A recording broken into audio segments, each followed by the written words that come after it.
கிண்டியில் இருக்கக்கூடியவர் தமிழ்நாட்டுடைய ஆளுநர் ரவின்னு ஒருத்தர் இருக்கின்றார். நம்முடைய நண்பர் தான் அவர்.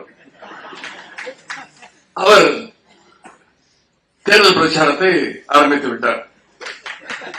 பாசிச பாஜகவுக்கு தேர்தல் பிரச்சாரம் செய்வதாக நினைத்துக் கொண்டு நமக்கு செய்து கொண்டிருக்கிறார். ஒரு 3 நாட்களுக்கு முன்பு ஒரு நிகழ்ச்சிக்கு போய் பேசியிருக்கிறார். தமிழ்நாடு போராடும், தமிழ்நாடு வெல்லும் அப்படின்னு தமிழ்நாட்டுக்கு எங்க போனாலும் இதே குரலாக இருக்கிறது. எந்த சபத்தை பார்த்தாலும் இதே எழுதி வச்சிருக்கிறீங்களே, யாரை எதிர்த்து போராட போறீங்க அப்படின்னு ஒரு கேள்வியை கேட்டிருக்கிறார். நான் ஏற்கனவே அவருக்கு ஒரு பதில் சொல்லியிருக்கின்றேன். திரு ஆளுநர் ரவி அவர்களே, உங்களோடு தான் தமிழ்நாடு போராடும், உங்களை வென்று காட்டுவோம். பெரியார் தொண்டர்கள் நிறைந்திருக்கிற இந்த அரங்கத்தில் நான் இன்னும் அழுத்தம் திருத்தமாக சொல்ல விரும்புகின்றேன்.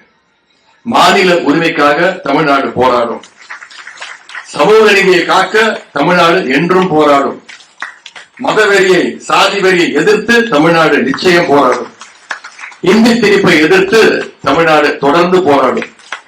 ஒரே வரியில சொல்லணும்னா, ஒன்றிய பாசிச பாஜகவை எதிர்த்து தமிழ்நாடு என்றைக்கும் போராடும். இன்றைக்கு ஆளுநர் திரு ரவி அவர்கள் பேசும்போது குறிப்பிட்டு பேசுறார்.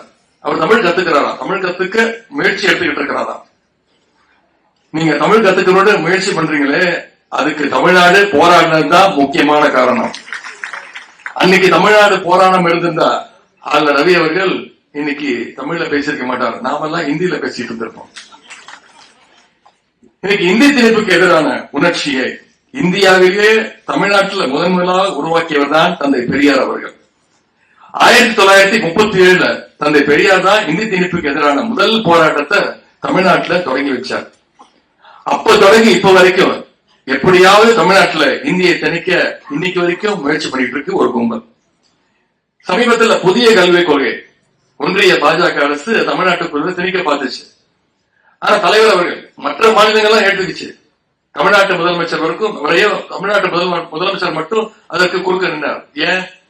புதிய கல்விக் கொள்கை ஏற்றுக்கிட்டா நீங்க தமிழ்நாட்டுக்குள்ள எப்படியாவது குறுக்கு வழியில இந்தி திணிப்பை மீண்டும் ஆரம்பிச்சிருவீங்க, இந்தியை மட்டுமல்ல சமஸ்கிருதத்தையும் கூட சேர்த்து கொண்டு வந்துடுவீங்க அப்படின்னு தமிழ்நாட்டு முதலமைச்சர் அதற்கு எதிர்ப்பு தெரிவித்தார்.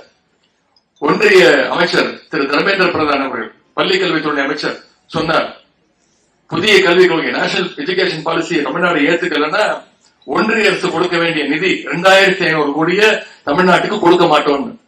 நிதினா ஏதோ ஒன்றிய அரசோட நிதி கிடையாது, நாம கட்டி இருக்கக்கூடிய தமிழ்நாட்டு மக்கள் கட்டி இருக்கக்கூடிய வரிப்பணம், நம்மளுடைய வரிப்பணம் கொடுக்க மாட்டேன்னு சொன்னார். ஆனா நம்முடைய முதலமைச்சர் அவர்கள் மிகுந்த தெளிவோடு சொன்னார், நீங்க புதிய கல்விக் கொள்கை மூலமாக இந்தியை திணிக்க முயற்சிக்கிறீங்க, சமஸ்கிருதத்தை கொண்டு வர முயற்சிக்கிறீங்க, நாங்க ஒழிச்சு கட்டின புதிய குலக்கல்வி திட்டத்தை மீண்டும் தமிழ்நாட்டுக்குள்ள கொண்டு வர முயற்சிக்கிறீங்க.